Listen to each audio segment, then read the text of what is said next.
पिछले दिनों एक आरोप आया। देखिए, जब सवाल आता है तो उसका उत्तर दिया जाता है, लेकिन जब आरोप आता है तो उसका खंडन किया जाता है। तो उत्तर प्रदेश में जब एक आरोप आया तो उस आरोप का खंडन भी उसी भाषा में किया गया।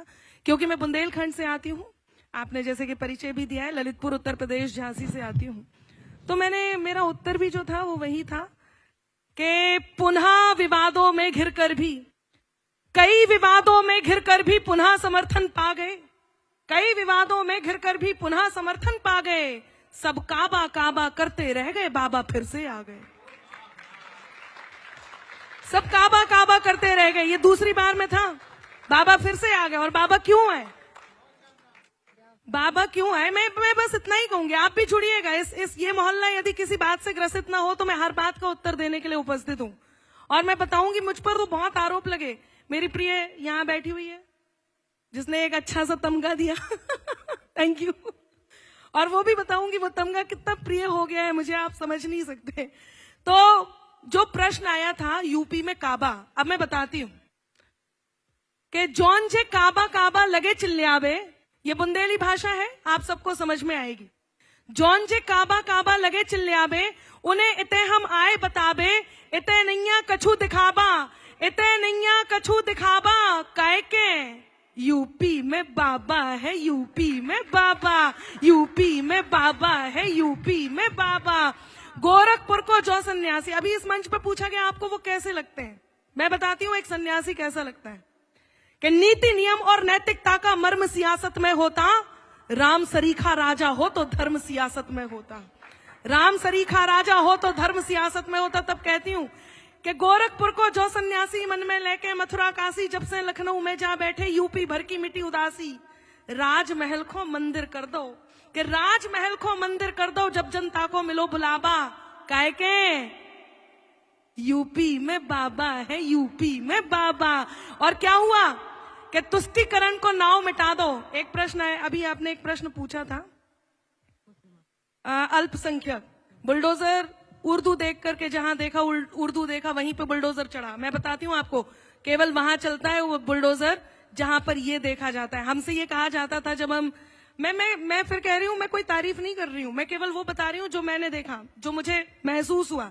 हम कार्यक्रम करके आधी रात में जब वापस जाते थे अपने स्थान पर, तो हमसे ये कहा जाता था आयोजकों द्वारा कि आप ऐसे मत निकलिएगा, या तो कोई गाड़ी आपको साथ में आधे रास्ते छोड़ के आएगी, या फिर आपको देख करके जाना चाहिए, सुबह हो जाए तब जाइएगा।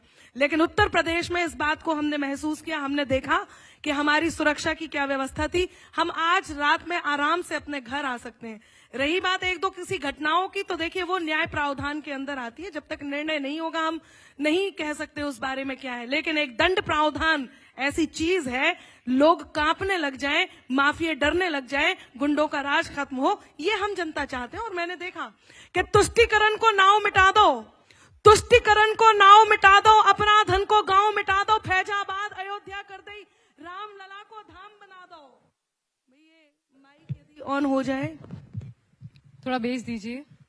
नहीं, आप आवाज दे दो, बेस तो सब हम डाल देंगे, आप बस आवाज दे दीजिए, हमें भी आवाज उठानी है कि तुष्टिकरण को नाव मिटा दो, अपराधन को गांव मिटा दो, फैजाबाद अयोध्या कर दे, राम लला को धाम बना दो। और बेभी काशी काशी कर रहे, कि बेभी काशी काशी कर रहे, जौन करते काबा काबा, काहे के यूपी में बाबा है, यूपी में बाबा, यूपी में बाबा है, यूपी में बाबा। और दंगेल सबरे डरे जेल में, आप ताली मत बजाना यदि बात झूठी हो तो, कि दंगेल सबरे डरे जेल में, सोच के जा अब भरे जेल में, बाहर जे तो गोली घल जे, इसे तो हम भरे जेल में। और किच किच किच किच किच, रोक के रखना अब चाहिए, कि किच किच किच किच जिते होती, किच किच किच किच जिते होती, थम गो सबरो शोर शराबा। और पुलिस भी अपनी फॉर्म में आ गई, पुलिस भी अपनी फॉर्म में आ गई, चैन से सोवे अम्मा बाबा, काहे के यूपी में बाबा है, यूपी में बाबा, यूपी। तो ये उत्तर दिया था मैंने, और कुछ नहीं करा था, मैं तो कुछ करती ही नहीं। अद्भुत, बहुत सुंदर, आपकी आवाज में भी जादू है। लेकिन अनामिका, अभी अभी आपने सुना, स्कूलों के बंद होने पर हमने चर्चा की जी, इस वक्त जैन अल्फा की चर्चा हो रही है, और सबसे महत्वपूर्ण मुद्दा होना ही चाहिए, किसी किसी के लिए भी, चाहे वो मीडिया हो, इस देश का एक एक नागरिक हो, आप जैसे कवि हो महान, सबके लिए मुद्दा होना चाहिए कि स्कूल्स क्यों बंद हो रहे हैं। क्योंकि शिक्षा के अभाव में क्या भविष्य बनेगा, ये जो भारत निर्माण 2047 बिल्कुल। देखिए, इस बारे में एक बात मैं जरूर कहूंगी, इस समय चाहे जेन जी हो चाहे जेन अल्फा हो, मैं पूरी तरह से उनके हर बात में साथ भी हूं और उनकी सोच के भी साथ हूं।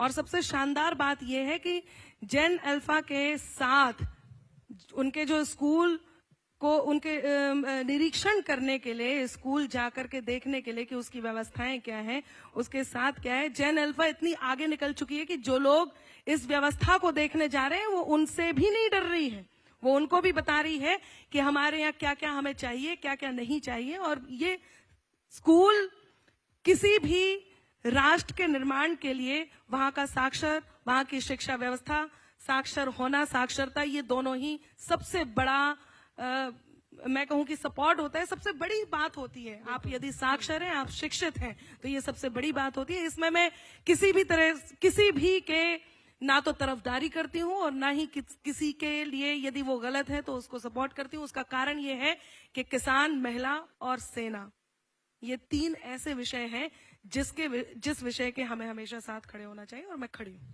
आपको नहीं लगता इस पर भी आवाज उठानी चाहिए आपको? भले आप ये जरूर कहती हैं कि यूपी में बाबा, भले आप कितना भी ज्यादा पसंद करती हूँ, लेकिन ये एक ऐसा मुद्दा है जिस पर आपको बोलना चाहिए, सरकारों को जगाना चाहिए। यही हमारे राष्ट्रकवि, हमारे कवि करते आए हैं। बिल्कुल, मुझे लगता है और मैं इस बात के लिए अग्रसर भी हूँ। और इस बात के लिए अब आपने कह दिया है तो मुझे लगता है कल ही मैं एक गीत इस चीज के लिए पहुंचाऊंगी भी। और वैसे भी आपको एक बात बता दूं, ऐसा नहीं है कि मैंने कभी कोई ऐसे मुद्दे भी नहीं उठाए हैं। हमने शिक्षा को लेकर के इन दिनों मेरा एक चैनल पर एक शो आ रहा है जिसमें हम लगातार, चाहे वो जल संरक्षण की बात हो, चाहे वो शिक्षा की बात हो, चाहे वो वंदे मातरम गाने की बात हो, चाहे वो जेन जी के जरूरतों की बात हो, हम हर एक पर एक एपिसोड करते हैं और लोगों तक पहुंचाते हैं। बस बात यह है कि लोग कौन सा अपने मन का विषय चुनते हैं और कौन से विषय पर घेरते हैं और कौन से विषय पे प्रेम करते हैं, ये उनकी मर्जी हो जाती है। लेकिन क्योंकि ये एक अच्छी पहल, अच्छी बात आपने कही है तो इसका स्वागत है और अच्छे लोगों की बात का मतलब। और मैं उम्मीद करूंगी अगली बार जब दोबारा मंच साझा करने का मौका मिले तो आपसे इस पर जरूर सुने हम। लेकिन अब उस तमगे की बात कर लेते हैं जो आपको मिला।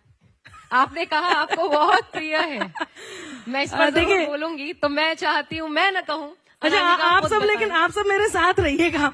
मैं एक बहुत जरूरी बात बताने वाली हूँ, वो तमगा आप बोल दीजिए, कोई बात नहीं। अब तो सुनने में भी अच्छा लगने लगा। पहले मुझे लगता था ये क्या आपको पसंद करने वाले जानते होंगे, ना पसंद करने वाले भी जानते होंगे, और मुझे लगता नहीं ऐसे होंगे जो ना पसंद करें। देखिए, मैं एक विचारधारा, केवल एक विचारधारा का समर्थन करती हूँ। आपने अभी थोड़ी देर पहले, मैं कुछ आपके प्रश्न थोड़े से आपकी तरफ से बोल देती हूँ यदि कुछ कॉमन भी है तो। आपने कहा एक पक्षीय नहीं होना चाहिए, कवि को निष्पक्ष होना चाहिए। मैं इस बात का खंडन करती हूँ। कवि को निष्पक्ष तो होना चाहिए, लेकिन किसी किसी मामले में केवल और केवल एक पक्षीय होना चाहिए। मैं निष्पक्ष नहीं हूं। मेरा मानना यह है कि जो सबका होता है वो किसी का नहीं होता। मैं केवल और केवल इस राष्ट्र की वंदना करती हूं, मैं इस देश की हूं और इस देश पर उठने वाली कोई भी आंख को आंख दिखाना मेरा कर्तव्य है और मैं इस बात के साथ हूं, मैं इस विचारधारा के साथ हूं। जब मुगलों ने हमारी सांस्कृतिक धरोहर का क्षरण किया, उस सांस्कृतिक धरोहर के क्षरण पर उठने वाली विरोध की भाषा का समर्थन करना यदि सरकारी है तो मैं सरकारी हूं। सुना आप भी, छोड़ दीजिए सारी व्यवस्थाएं, ये व्यवस्था बहुत जरूरी है, आप तो बस मुझे सुनिए। यदि उस जो मुगलों ने देश के धरोहर का क्षरण किया, उसका विरोध करना सरकारी है तो मैं सरकारी हूं। 370 हटा, उस 370 हटने के विरोध का विरोध करना यदि सरकारी है तो मैं सरकारी हूं। यदि हमारी सेना से उनके शौर्य के प्रमाण मांगे जाएं और इस बात का विरोध करना सरकारी है तो मैं सरकारी हूं। भगवान श्री राम के होने के प्रमाण मांगे गए, उस प्रमाण मांगने के विरोध का समर्थन करना यदि सरकारी है तो मैं सरकारी हूं। हमारे सनातन को डेंगू मलेरिया कहा गया, वंदे मातरम गाने से मना किया गया, देश में ऐसे ऐसे प्रश्न चिन्ह उठाए गए। यदि इन सब का विरोध करना सरकारी है तो मैं सरकारी हूं, मैं सरकारी हूं।